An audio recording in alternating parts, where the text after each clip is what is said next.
अस्सलाम वालेकुम। मैं हूँ मीना हुसैन और आप देख रहे हैं मेरा channel Zaika by Meena Hussain. Welcome to my channel. Viewers, आज रेसिपी से तो आपको अंदाज़ा हो गया होगा कि आज हम बनाने लगे हैं देसी घी, प्योर ऑर्गेनिक खालिस देसी घी। और देसी घी बनाने के बहुत सारे मुख्तलिफ तरीके हैं। आपने यूट्यूब पर बहुत सारे मुख्तलिफ तरीकों से देसी घी बनता हुआ देखा होगा। मैंने भी एक रेसिपी को फॉलो किया, लेकिन मेरी वो रेसिपी बिल्कुल फेल हो गई। अब नॉट श्योर कि मुझे ठीक से बनाना नहीं आया या उस रेसिपी में कोई प्रॉब्लम थी, तो वो रिजल्ट्स भी मैं आपके साथ शेयर करूंगी। तो चलिए रेसिपी को शुरू करते हैं। बिस्मिल्लाहिर्रहमानिर्रहीम। यहाँ पे है मेरे पास बलाई, 15-20 दिन की बलाई थी। इसके अंदर दूध बिल्कुल भी नहीं मैंने आने दिया था। बस मैं बलाई को लेती थी और इसको बस मैं बलाई उतार लेती थी और इसको मैं फ्रीजर में रखती थी। और जब मैंने इस रेसिपी को बनाना था तो मैंने इसको 3 से 4 घंटों के लिए फ्रीजर से बाहर निकाल दिया, यानी कि डीप फ्रीज करना जरूरी है। तो उसके बाद फिर जो मैंने चैनल पे रेसिपी देखी, मैंने उसको फॉलो किया। चैनल का नाम तो मैं मेंशन नहीं करूंगी, लेकिन मैं आपको ये बता दूं कि इस रेसिपी के साथ मेरे से तो देसी घी बिल्कुल भी ठीक नहीं बना था। अगर आप में से किसी ने ये तरीका फॉलो किया हुआ है, तो उस तरीके से अगर आपने घी निकाला है तो मेरे साथ अपना एक्सपीरियंस जरूर जरूर शेयर कीजिएगा, क्योंकि हो सकता है कि मुझे ही फॉलो करने में कोई गलती मुझसे ही हुई हो। तो खैर, उसमें बताया गया था कि जी आपने मलाई को, जो बलाई हम कहते हैं, उसको आपने चूल्हे पे डायरेक्ट रख देना है पकाने के लिए। और जैसे ही इसके अंदर बॉयल आना शुरू हो जाएगा तो उसके बाद इसके अंदर डाल देनी है ढेर सारी बर्फ।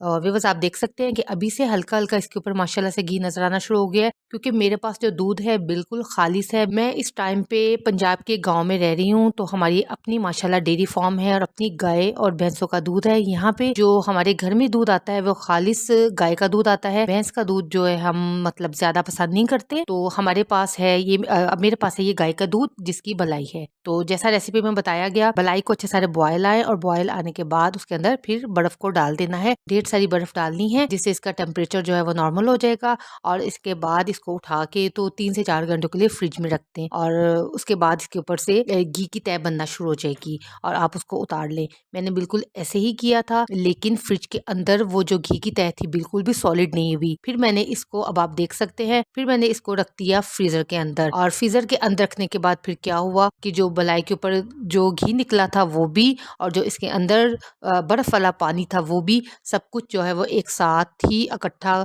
घुल मिल सा गया, यानी कि इसके अंदर से घी तो निकालना बिल्कुल ही नामुमकिन हो गया। मैं बहुत ज़्यादा परेशान हुई। फिर मैंने लाहौर में अपनी खाला को फ़ोन किया, क्योंकि मेरी अम्मी के घर बलाई के साथ हमेशा घी निकाला जाता है, जबकि मेरे ससुराल में माशाल्लाह से चाटी के अंदर रेड़का हुआ, बड़े बड़े चाटी के अंदर मक्खन और मक्खन से घी निकाला जाता है। लेकिन मैंने चूंकि बलाई के साथ निकालना था, तो इसलिए फिर मैंने उनको कॉल की। उसमें उन्होंने मुझे गाइड किया कि आपने उसी बलाई को दोबारा चूल्हे पे रख देना है। मैंने उसी बलाई को दोबारा चूल्हे पे रखा। व्यूअर्स, अभी भी आप देख सकते हैं इसके ऊपर घी आया हुआ है, लेकिन ये बहुत कम घी है, ये बिल्कुल, लेकिन ये पतली सी लेयर है।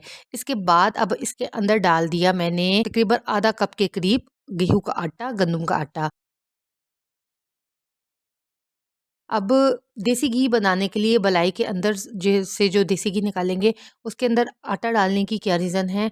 आटा डालने की एक रीज़न तो ये है कि इससे आपकी बलाई भी नीचे से नहीं जलेगी। सेकंड ये है कि देसी घी के अंदर से बहुत एक्सट्रीम, एक नेक्स्ट लेवल की खुशबू आएगी। जिन लोगों को मेरी तरह ऑर्गेनिक देसी घी, जो कि मक्खन को दोबारा मेल्ट करने के बाद जो घी बनाया जाता है, जिनको उस तरीके से उसके अंदर से एक अलग सी खुशबू आती है, और जिन लोगों को खुशबू पसंद नहीं है वो वाली, तो आप इस रेसिपी को ट्राई करें। इसके साथ आपको एक रोस्टेड सी इतनी जबरदस्त सी खुशबू आएगी कि मैं आपको बता नहीं सकती। मैं तो अपनी खाला की इस रेसिपी की फैन हो गई हूँ। रेसिपी को मैं फिर से एक्सप्लेन करती हूँ कि वो बलाई जिसके अंदर मैंने बर्फ डालने के बाद उसको फ्रीज किया था, उसके अंदर से बिल्कुल भी घी नहीं सेपरेट हो रहा था। फिर मैंने उसी देगचे को दोबारा चूल्हे के ऊपर रख दिया हाई फ्लेम पर। अच्छा, एक और बात कि आपने कोशिश करनी है कि नॉनस्टिक बर्तन ही आप लें, ताकि आपका घी बनते वक्त इस प्रोसेस में घी जले नहीं। और अगर मैं सिर्फ बलाई के अंदर आटे को डाल देती तो ये आधे घंटे का प्रोसेस था, लेकिन मैंने चूंकि उसके अंदर बर्फ डाल दी हुई थी, बर्फ जब फिर मेल्ट हुई तो बर्फ का पानी भी इसके अंदर शामिल हो गया, तो इसको ड्राई करने में मुझे तकरीबन आधा घंटा लग गया था। यहाँ पे जो अब आप देख रहे हैं बलाई को पकते हुए, इसको यहाँ पे आधा घंटा हो चुका है, और जो इसके अंदर हमने आटा डाला था वो भी इसके अंदर बहुत अच्छी तरीके से घुल मिल गया है।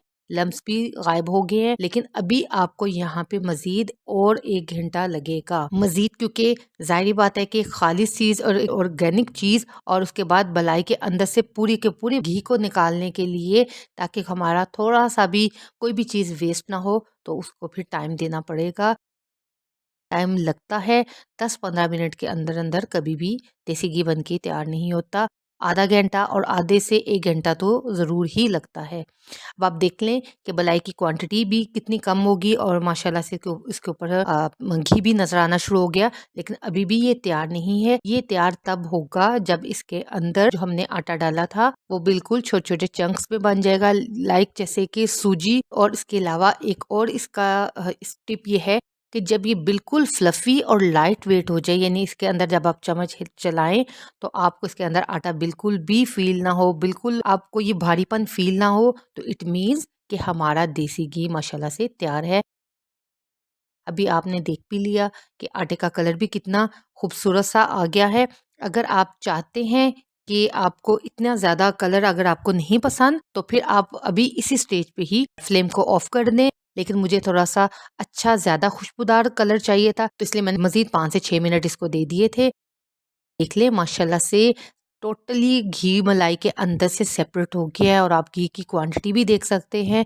मेरी बादाम का जो तेल है उसकी रेसिपी माशाल्लाह से बहुत वायरल हो रही है, तो उसमें भी मैंने ऑर्गेनिकली बादाम का तेल बनाना सिखाया था और जितनी मिकदार में निकला मैंने उतनी ही मिकदार में आप लोगों को दिखाया, ताकि अगर कोई भी रेसिपी को फॉलो करना चाहता है तो वो मायूस ना हो, वो रेसिपी को देखे और फिर ही उसके हिसाब से वो उसको फिर रेसिपी को ट्राई करे।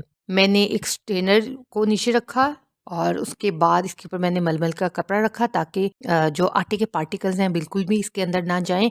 हमारा क्रिस्टल क्लियर घी बन के तैयार हो। और ये जो अब आपको आटा नजर आ रहा है ये हमारी बेहतरीन पंजीरी है। आपने इसको वेस्ट नहीं करना। अगर तो आपने इसको इस आटे को एज अ पंजीरी इस्तेमाल करना है तो फिर तो आप इसको बस माइनर सा यहाँ पे प्रेस करें, क्योंकि ज़ाहिर बात है कि उसके अंदर भी हमें घी चाहिए होगा। लेकिन अगर आपका इरादा इसको वेस्ट करने का है तो फिर आप इसको यहाँ पे अच्छे तरीके से मलमल के कपड़े के अंदर से आप इसको निचोड़ लें और इसके अंदर से जितना घी निकल सकता है आप निकाल लें और बाकी आप परिंदों को डाल सकते हैं। तो ये देख लें माशाल्लाह व्यूअर्स, हमारा क्रिस्टल क्लियर देसी घी 3 पाव भलाई के अंदर से 1 पाव से ज़्यादा हमारा घी बन के तैयार हुआ और बाकी बची हुई पंजीरी के अंदर मैंने चीनी डाली। अब ड्राई नट्स डालें और विंटर्स में इंजॉय करें। आई होप आपको रेसिपी अच्छी लगी होगी।